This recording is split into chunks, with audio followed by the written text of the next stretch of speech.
নমস্কাৰ সকলোকে মোৰ নতুন এটা ভিডিঅ'লৈ স্বাগতম জনাইছোঁ। হয়, আপোনালোকে জানে ইতিমধ্যে গম পায় যে অসমত যিহেতু যি হাইস্কুলৰ গ্ৰেজুৱেট টিচাৰসকল আছে তেখেতসকলৰ যি দৰমহাৰ বিসংগতি হৈছে বা এই বিষয়ে যি গভৰ্ণমেণ্টে বা ডাইৰেক্টৰ অফিচৰ ফালৰ পৰা যি এটা অৰ্ডাৰ পাব্লিছ হৈছে, তো আপোনালোকে সকলোৱে চাইছে বা গম পায়।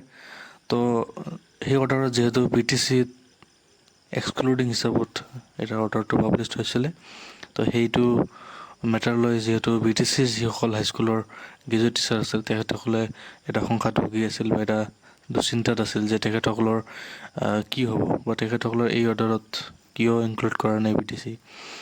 তো এই বিষয়ে মই আগৰ ভিডিঅ'ত কৈছোঁলেই।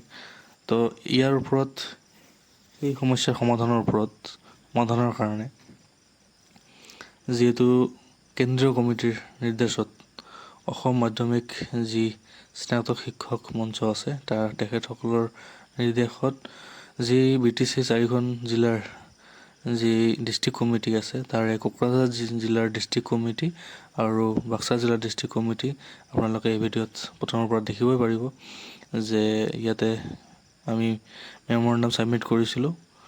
লগত ময়ো আছিলোঁ, যিহেতু কোকৰাঝাৰ ডিষ্ট্ৰিক্ট কমিটিত মই নিজে আছোঁ। আৰু বাক্সাৰ পৰা যিহেতু ডিষ্ট্ৰিক্ট কমিটি আহিছিলে, আমি EM ছাৰ হওক, OSD হওক বা প্ৰিন্সিপাল ছেক্ৰেটাৰী হওক, আৰু আজি যে জুনৰ 22 তাৰিখ আজি আমি BTCৰ যি এডুকেশ্যনৰ ডাইৰেক্টৰ ছাৰ আমি তেখেতক লগ কৰিছোঁ, মেমৰেণ্ডাম দিছোঁ আৰু এই বিষয়ে বিতংভাৱে তেখেতৰ লগত আলোচনা কৰিছোঁ। আৰু তেখেতে অলৰেডি এই বিষয়টো অৱগত হয়, তেখেতে এই বিষয়টো সম্পূৰ্ণ জ্ঞাত আৰু তেখেতে কৈছে যে কোনো টেনশ্যন ল'ব নালাগে। অসমতো যেতিয়া এই অৰ্ডাৰ বা ফাইনেন্সিয়েল যি ইম্প্ৰুভমেণ্ট হ'ব ঠিক তেনেকৈ BTCতো এই ইম্প্ৰুভমেণ্ট হৈ যাব। এই নতুন অৰ্ডাৰ হয়তো 2 দিনৰ ভিতৰত পাব্লিছ হোৱাৰ পূৰ্ণ সম্ভাৱনা আছে, আমি যিমানখিনি তথ্যৰ পৰা গম পাইছোঁ।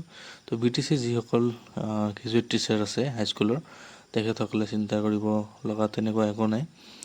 অসমৰ লগতে BTCতো তেখেতসকলে ছেম হাৰত দৰমহা লাভ কৰিব আৰু হয়তো একে টাইমতে এই দৰমহাৰ যি বিসংগতি আছিলে সেইটো সমাধা হ'ব। তো এইখিনি আছিলে যে আপোনালোকে চাব পাৰিছে যে আজি আমি BTCৰ ডাইৰেক্টৰ অফিচ তাতে আমি গৈছিলোঁ, মেমৰেণ্ডাম দিছোঁ। আমি তাৰপিছত BTC এডুকেশ্যন ডিপাৰ্টমেণ্টৰ EM ৰবিৰাম নাৰ্জাৰী ডাঙৰীয়া তাতো আমি গৈছোঁ, আৰু প্ৰিন্সিপাল ছেক্ৰেটাৰী হওক, তাৰপিছত এডিশ্যনেল ছেক্ৰেটাৰী আৰু আমাৰ যি বিভাগীয় পদ কৰ্তৃপক্ষ আছে আমি BTCৰ সকলোকে এই বিষয়ে অৱগত কৰাইছোঁ আৰু তেখেতসকলেও অৱগত হয়। তেখেতসকলে অসম গভৰ্ণমেণ্ট আৰু ডাইৰেক্টৰ অফ এডুকেশ্যন অসমত লগত তেখেতসকলে এই বস্তুটো কথা পাতিব আৰু খুব কম দিনৰ ভিতৰত এইটো মীমাংসা হ'ব বুলি তেখেতে আমাক জনাইছে। তো আপোনালোকে কোনো চিন্তা কৰিব নালাগে।